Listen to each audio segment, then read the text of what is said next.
My golden child sister deliberately made her wedding day the same day as our younger sister's graduation, so I've convinced my entire family not to attend the wedding. Erin was the one supposed to tie up our family. She was born premature, so I understand that my parents coddled her to an extent. But it's more than that now. Growing up, despite the fact there were already 5 kids in the house, her needs were always taken care of a lot more than ours, as her birthdays were turned into a much bigger deal and both of my parents spent way more time with her than with any of us. And this has made her quite entitled. Erin's getting married and recently told us that she's brought the date forward due to a cancellation, but the new date lands on the date of my second youngest sister Nadia's high school graduation. Erin was sympathetic but said she's already committed to the date. They've printed the invitations. My parents said that they just have to miss Nadia's graduation. We were all sympathetic to Nadia, but it wasn't intentional. Or so I thought. You see, Nadia later told me and my older brother Leo that she was there when Erin got the call about the cancellation, and when Erin suggested a new date, Nadia told Erin that she was graduating that day, but Erin just laughed and accepted the date anyway. This, as much as I hate to admit it, sounds like a very Erin thing to do. She booked her engagement party for the night of Nadia's 18th birthday. She also announced her engagement at my oldest sister's wedding. Everything is about her. I confronted Erin about this and she said that Nadia's high school graduation didn't matter. She wanted to get married to the love of her life sooner, and our family had been to plenty of high school graduations at this point anyway.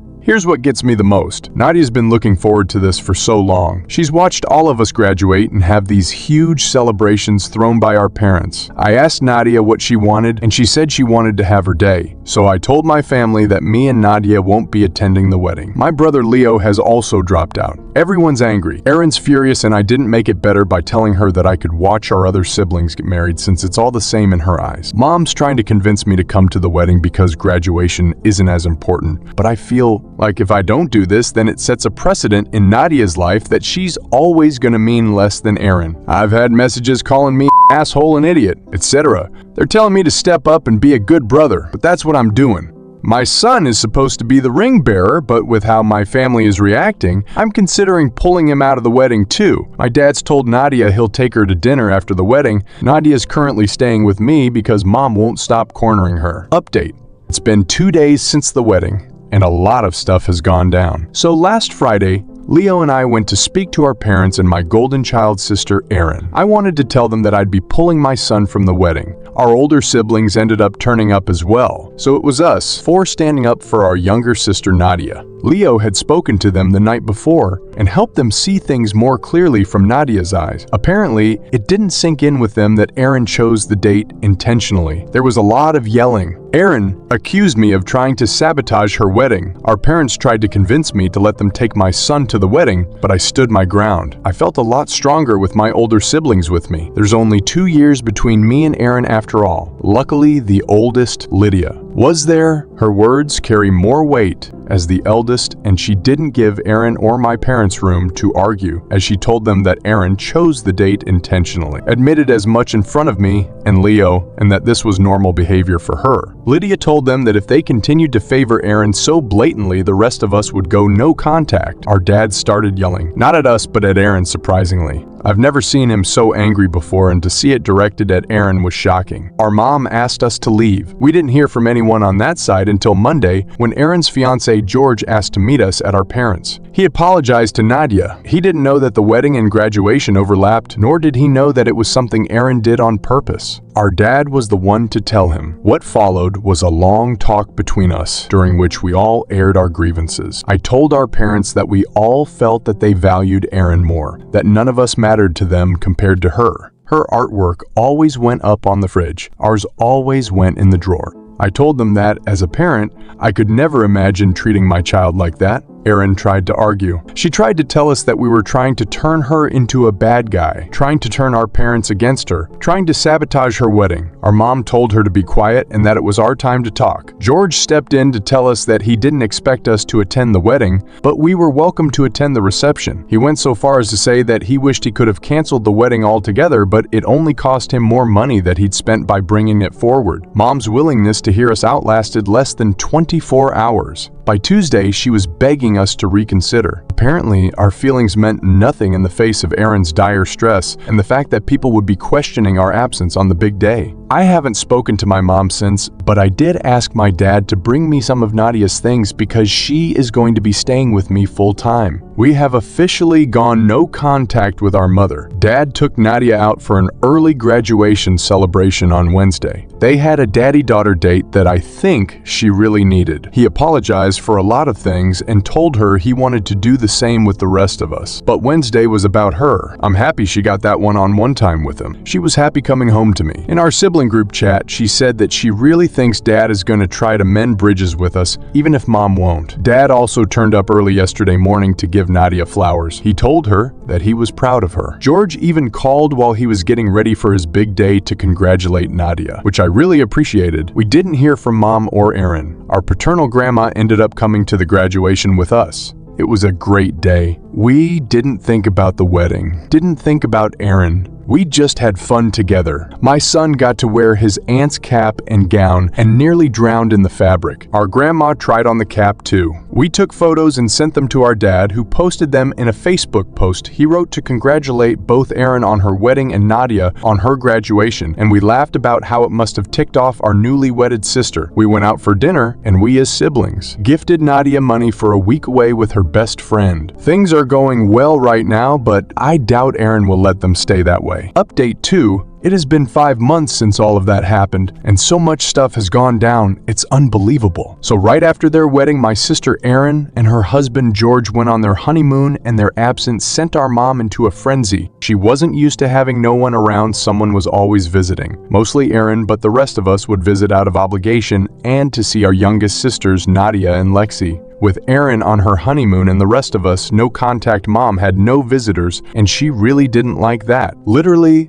the day after Erin left, we started getting bombarded with phone calls from her. She tried convincing Nadia first, which our eldest sibling Lydia thought was a strategic move because Nadia is the more timid of all of us in this, more likely to be persuaded. When Nadia turned her down, she turned her sights on the rest of us. We all got identical phone calls with her, trying to persuade us to go visit her, to understand her, to see things from Erin's perspective. She even brought up the circumstances of Erin's premature birth and how it was a miracle that she was even here. My other brother Josh told her to do better with baby Lexi. Lydia blocked her number. When the phone calls didn't work, she started turning up at our homes. She continued spewing much of the same crap she had over the phone and before the wedding. She didn't understand what she'd done so wrong, why we were treating her like this. She called me ungrateful and disrespectful. She accused us of harboring unnecessary jealousy towards Erin and that she loved us all equally. I didn't respond to these comments. I was just trying to prevent her from going inside and saying the same things to Nadia, who was with my partner and son in the living room. Her comments didn't deserve a response, and when she was done, I asked her to leave as calmly as I could, but truthfully, I felt a little like crying. Who wouldn't feel crappy with her mom yelling in their face like that, trying to downplay years of pain and calling it unnecessary jealousy? My siblings and I have been let down time and time again by her and our dad ever since Erin was born. They missed out on so many things over the years, both big and small, but we had one thing that they never missed, and we were happy with just that one thing, and that was our high school graduations. But they couldn't give that to Nadia. They missed Josh's college graduation because Erin broke her leg. It was an accident, I get that, but they never made it up to him. They never celebrated this huge achievement afterwards, and he just had to grin and bear it. Erin turned up to my baby shower because Erin didn't want to go and wanted them to get their nails done together instead. But our jealousy is unnecessary. Asking her to leave made her switch tactics though, and she started calling out for my son, trying to coax him to go to her and telling me that she had a right to see her grandson. My partner stepped in then because she was seething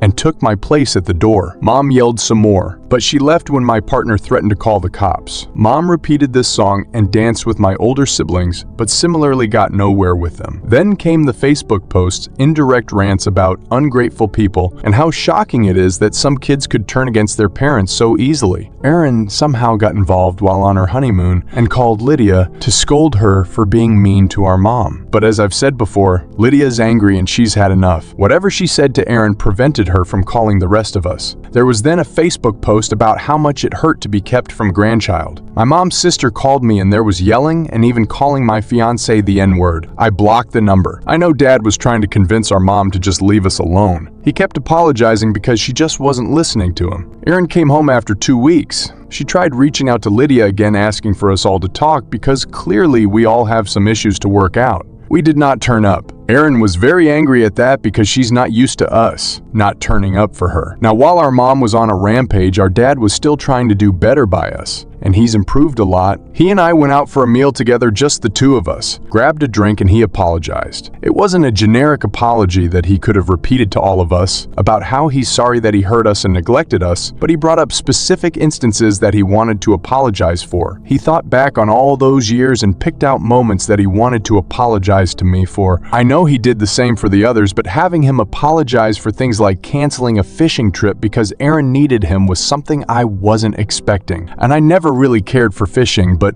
I wanted to go on that trip because I always saw it on television, you know? I'd always see a dad and son fishing together, and I wanted to have that. I wanted Dad to prove that I was a priority to him somewhere deep down. It didn't happen, and I never asked again. But we went fishing a few days later after he apologized. What started as a trip between the two of us soon grew into a family day out when my siblings expressed an interest in going fishing too. My brothers first, then Nadia, and even Lydia, who hates the smell of fish. She brought the youngest, Lexi, and I brought my son. And it was great. It was one of the best days of my life. I suck at fishing, but I'm pretty great at collecting seashells. It was brilliant. Our parents did end up arguing when Dad went home. The argument was mostly because Mom didn't understand why we were still in contact with him and not her. She found it insulting that we were repairing our relationship with him. She was angry that Dad wasn't pushing us to forgive her or why he wasn't stopping us from acting out. She was angry that he didn't extend an invitation to her and Erin for the fishing trip, and she was even angrier when he explained that their presence would make us uncomfortable. Mom started giving us the silent treatment a few months later, and my dad moved out of their house after a month of that. While we were getting the silent treatment, Dad was bearing the brunt of her anger,